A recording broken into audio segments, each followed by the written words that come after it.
Okay, mabilis na update lang sa BTC. At pag-usapan din natin yung FOMC meeting. Mabilis lang yun.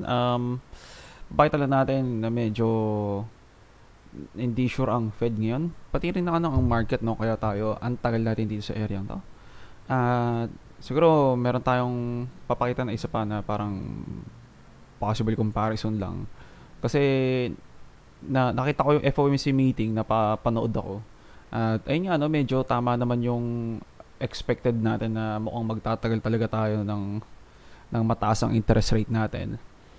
At napapanood pa ako ng isa pa yung dati kong mga pinapanood na mga antawag dito, mga TA na long term, no. So yung base nating 5 waveguns mukhang may kaparehas tayo, no. So hindi lang ako yung nakakapansin nun. So anyway, ang inaabangan natin, no, ABCDE na to, no. So generally bullish pa rin naman tayo. May expect lang talaga natin. At least ako, no, may expect ko talaga babagsak pa rin dapat talaga tayo. So nagkakaroon naman tayo ng some sort of breakdown. Some sort of breakdown lang naman. Meron tayong throwback dito sa ilalim na to. Ang Fed meeting natin ata kahapon lang ba to o last 2 days ago? Ato ata, either ito or ito ata, hindi ko sure. Tingnan natin ang economic events natin kung kailan siya nangyari. Ito ba? 2 days ago pala, no? So pares pa rin, no? 5.5 pa rin. Inflation rate year over year medyo maganda. Magpapakita ng onting pagbaba ng inflation, onting pagbaba rin ng inflation. Good 'yun, good.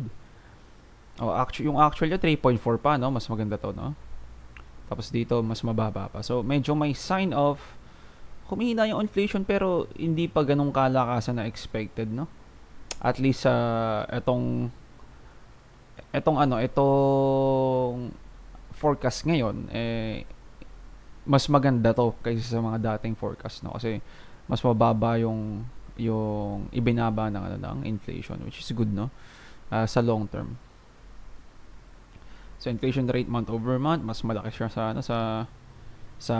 mas maliit, mas malaki ang binaba sa forecast. Maganda 'yon. Ito maganda 'yan. Puro magaganda to, no? So kaya siguro tayo nagpa-pump dito sa part na to. Yan. Kaya tayo nagpa-pump dito ng onte, pero kailangan natin tandaan. Ito maganda rin to, no, PPI. Maganda yung data, pero sa FOMC meeting natin, papakita lang natin saglit. No, marami pa rin ang nakaka-expect na 5.25 to 5.50 tayo, no? Simulan natin to. Tingnan natin sa interest rate natin. Nasa ano tayo, no? Sa range tayo ng 5.25, 5.50 interest rate. So dito tayo. Nasa 5.5 area tayo. Basically 5.25. Ito, may range kasi ito, no? 5.25 hanggang 5.5. Okay, so expected tong hanggang dito lang tayo sa mga area to. No? So ini-expect ng mga tao wala pang rate cut until November. Or pinaka maaga na, swerte na kapag sa September tayo mag-rate cut. So papakita lang natin, no, ito dito sa data ng Fed. Ang March projection natin dati 4.6 sa 2024, sa 2024. So 4.6, no? Ibig sabihin ang expected na rate cuts this year dapat nung March at least mga 3 rate cuts. Pero tinaasan ng Fed, no? Tinaasan ng Fed. Ito, dito sa area to, tinaasan ng Fed ang potential rate cut. Ang potential, binabaan ang dami ng rate cut from 3 to possibly 1 na lang. Isa na lang, ha? Possibly isa na lang. Kasi kailangan natin tandaan, 5.25 to hanggang 5.5. At ang pinaka-target na lang ng 2024, imbis na 4.6, ibig sabihin, 3 to 4 rate cuts to. Ito, 1 to 2 rate cuts na lang. So, 25 basis points, no? So 25 ito, tama ba? Tama, 25 basis points. So, 0.25 na cut. So, from 5.5 magiging 5.25 o kaya from 5.25 magiging 5.0, no? So dalawa, no? Isa o dalawa. Kaso 5.1 to. So Either isa or dalawa. So, ang pinaka-expected, November. Kung titignan natin ang news sa BTC, ito, tignan nga natin kung meron. Ito, Bitcoin falls with equities. Tagal magload. For a single Fed rate cut this year, no, ina-expect ng market ni Bitcoin ng market kay Bitcoin na isang Fed rate cut lang ang mangyayari ngayong taon na to, no? So expected natin na matagal to, no? Kasi ang daming masyadong malalaki yung mga yung mataas pa rin yung inflation kahit marami na tayong rate cuts, no? I mean rate hikes. Napakarami nating rate hikes, ang taas ng interest rate natin, pero ang bagal bumaba ng nakikita nating data. So hanap tayo, saan ba yun? Dito banda meron tayo sa jobs report, no? Zoom in lang tayo to. Bumababa yung jobs report. Ito job opening bumababa. Pero makikita natin dito yung non-farm payroll, malaki ang bayad sa kanila. Importante yung non-farm payroll kasi ay ang pumapasok na pera. Para lumait ang inflation, kailangan mapababa yung supply ng dollar, kumbaga, no? Kailangan mapababa yung supply. So, ang kailangan alabasan, doon pa rin yung sticky inflation, kumbaga, no?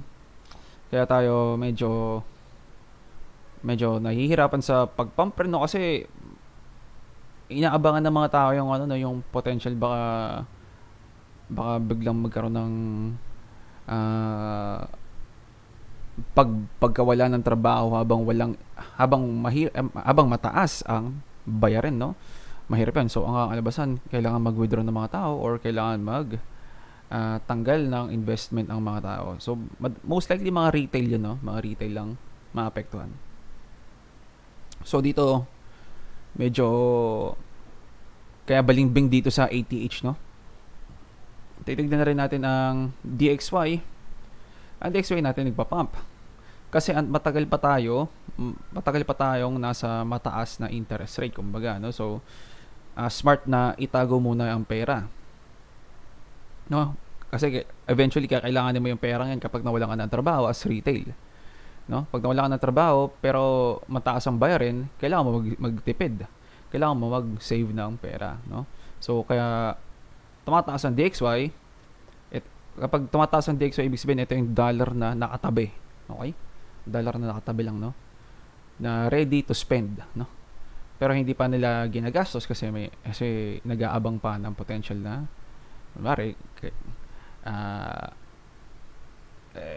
may mga pwede pang hindi pa ini-invest, no? Kumbaga, hindi pa ini-invest. Most likely tinatago lang para sa mga emergency purposes o kaya sa pag walang trabaho, kunwari, gano'n, no? Pag nawalan ng trabaho ang mga tao eventually, especially mga retail.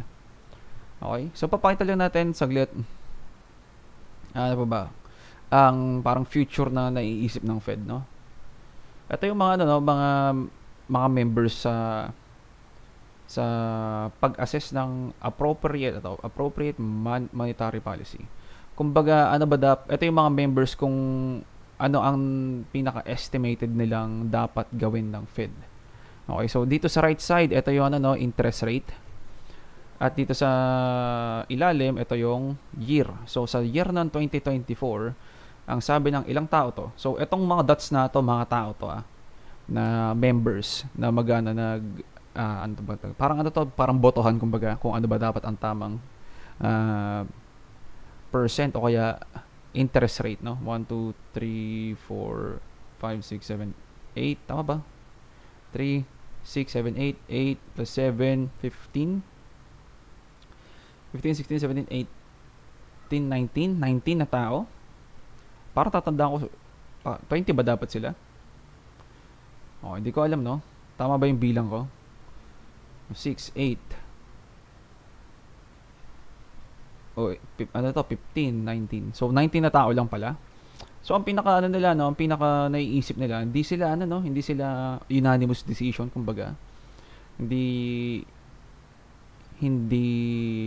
accurate or more like hindi pinpoint accuracy kung saan dapat sila na magboboto, no? Medyo split yung ang decision nito, no. Merong nagsasabi sa bandang 4.75 hanggang 5, may mga nagsasabi 5 hanggang 5.25, at may nagsasabi hindi tayo magre-rate cut ni isang beses, na hanggang 5.25 to 5.5 tayo dito sa area to. So 4 na walang rate cut this year, 7 isang rate cut this year, at 8 dalawang rate cut this year. Wala tayong 3 rate cuts this year, no? Wala dito sa area na to dapat. So almost imposible magkaroon tayo ng rate cuts na 3. Okay, so dito, no, ang boto ng mga tao dito sa investing.com, ang bantay ng market, walang rate cut sa August. Sa September, medyo nagpapakita ng sign na mag-aaroon tayo ng rate cut sa September. 63%, 63%, mas marami ang bumoboto doon. Tapos sa November, 0.47 to 5%, 5 to 5 rate, interest rate, tama, 5%, 31% ito.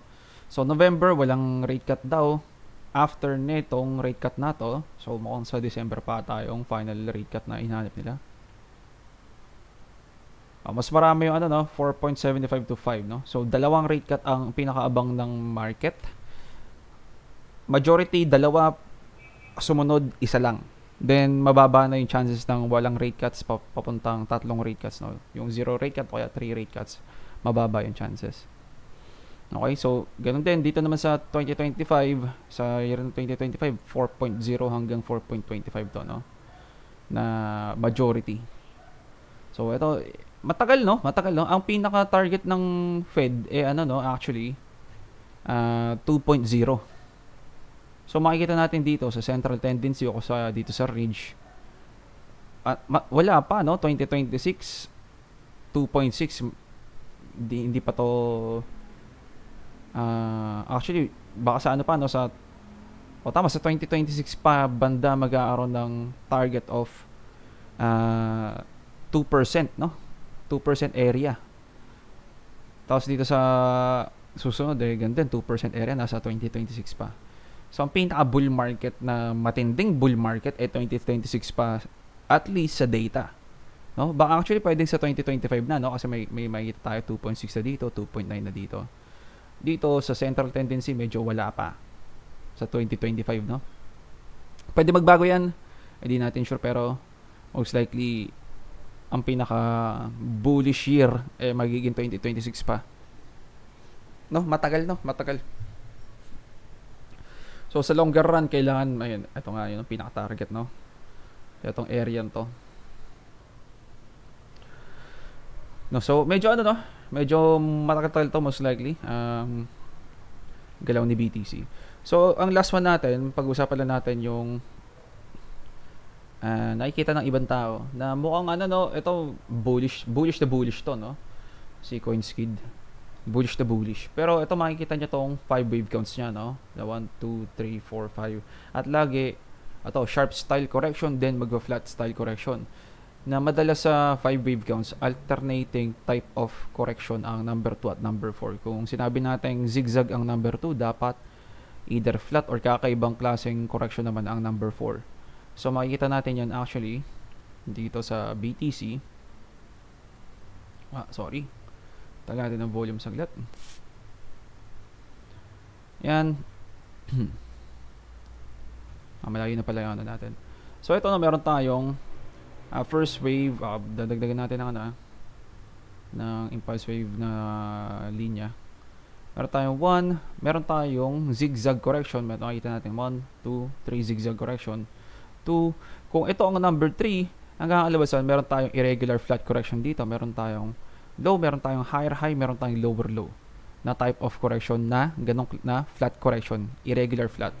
Number 4, at meron tayong number 5. So ito yung inaalala ko, no, na sana hindi ganito ang pump natin, kasi itong fifth wave na to, maiksi na lang to. At most likely ang altcoins hindi na masyado susunod dun. mapapansin natin papakita mo na, ito yung dati kong sinasabi, in case na magpa-pump tayo, ganito lang kaliit ang pump na gagawin ni BTC. At meron tayong susunod na mega bear market, na tipong malaki ang bear market kumbaga. At makikita natin yan dito so ito na 2 days ago niya lang itong in-update. Sinasabi ko na sa inyo to, napakatagal na, no? So, hindi lang ako nakakita nito. So, ito lang rin ang nakikita niya, no, na possibly hanggang, ano ba to? BNB ata to, no? Ito, 2024, GTFO, get the fuck out, ang meaning. Ibig sabihin, eventually, magbe-bear market ng matindi. Kasi patapos na tong bull market cycle na to. So, ayun ang explanation niya dito, no? So, tignan niyo lang to, no? Basta, kung gusto niyo panoorin, hindi ko na siguro i-double check to. Siguro check niyo yung ibang altcoins na medyo may signs na hanggang doon na lang yung pump.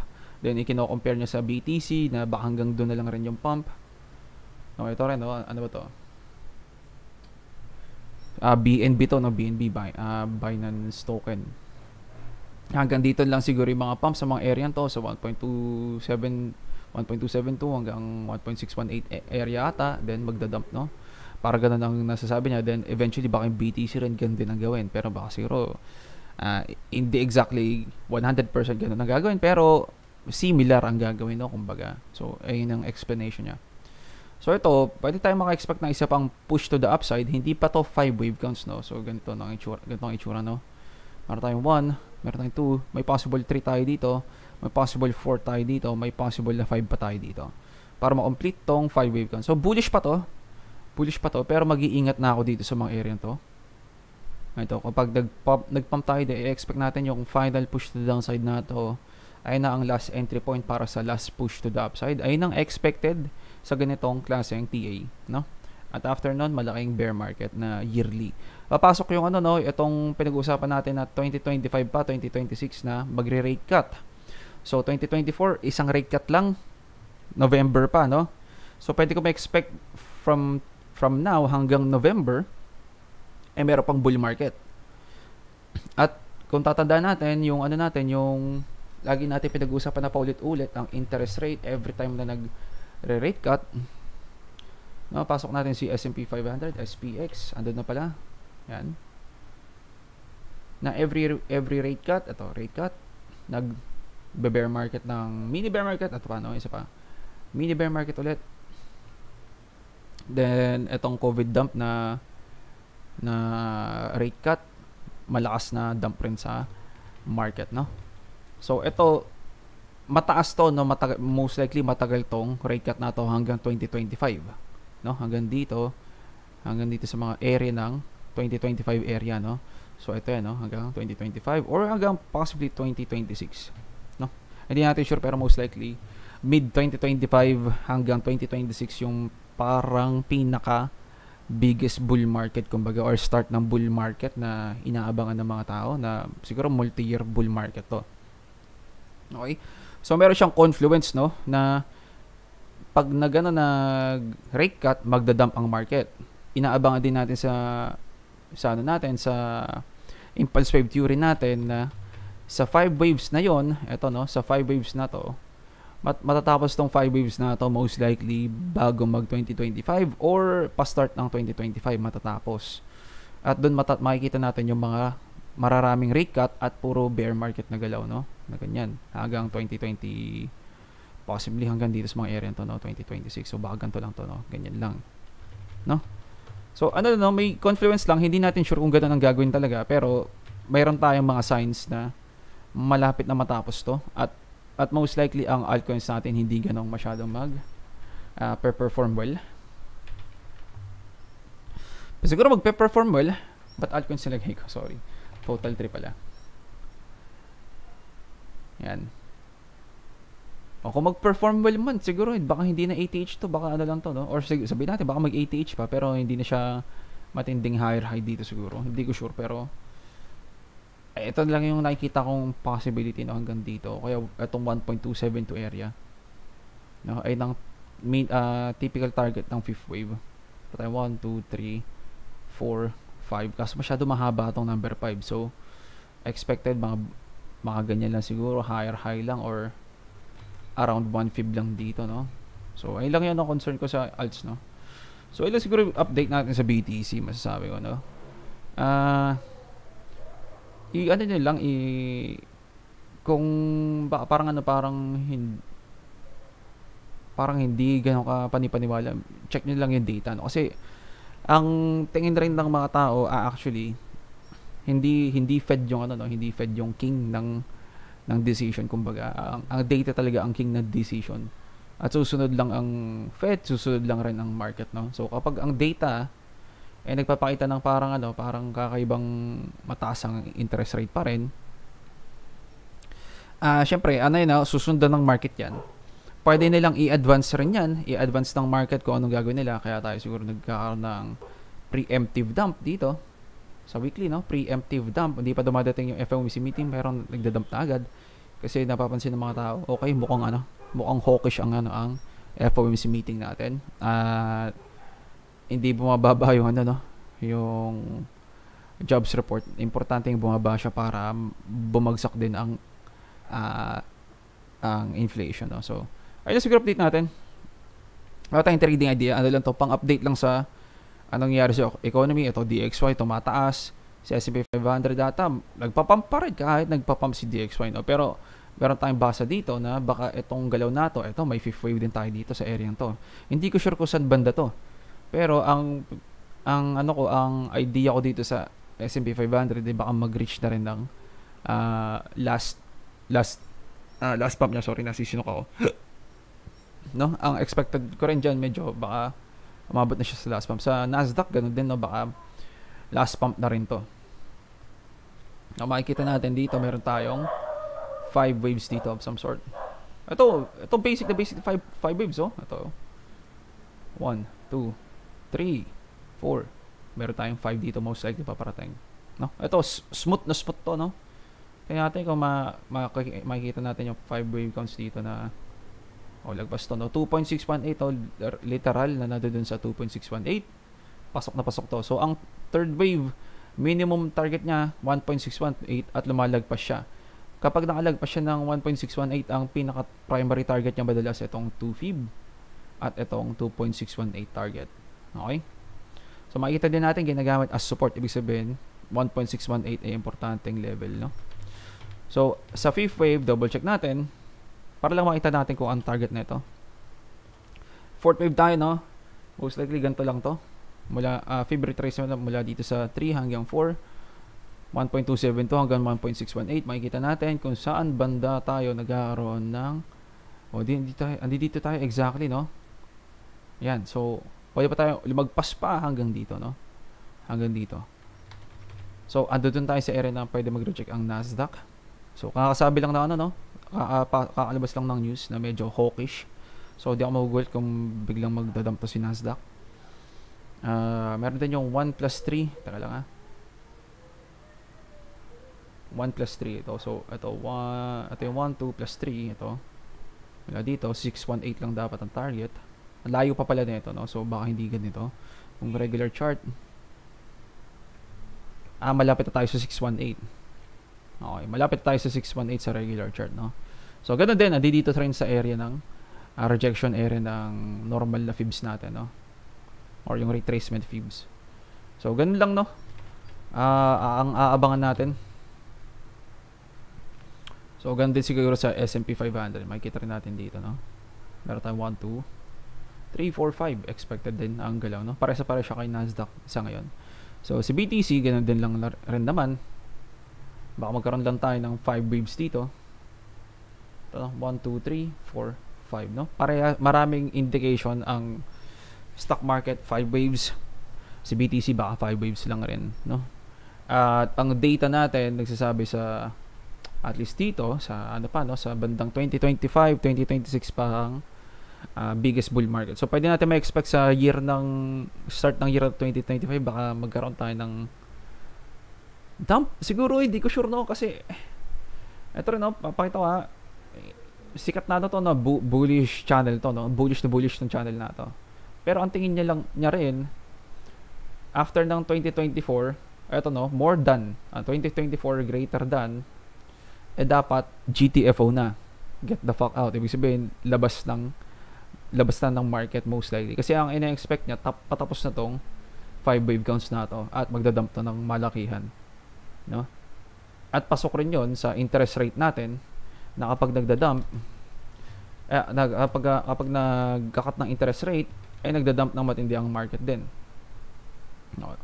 So, and papakita lang natin. Last, parang ano to, ito na yung summary, no? Summary ng update na to, no? Yan, dump. Interest rate cut, dump. So, ano may expect natin dito pag nag-interest rate cut to hanggang 2025? Most likely magdadump rin si BTC, no?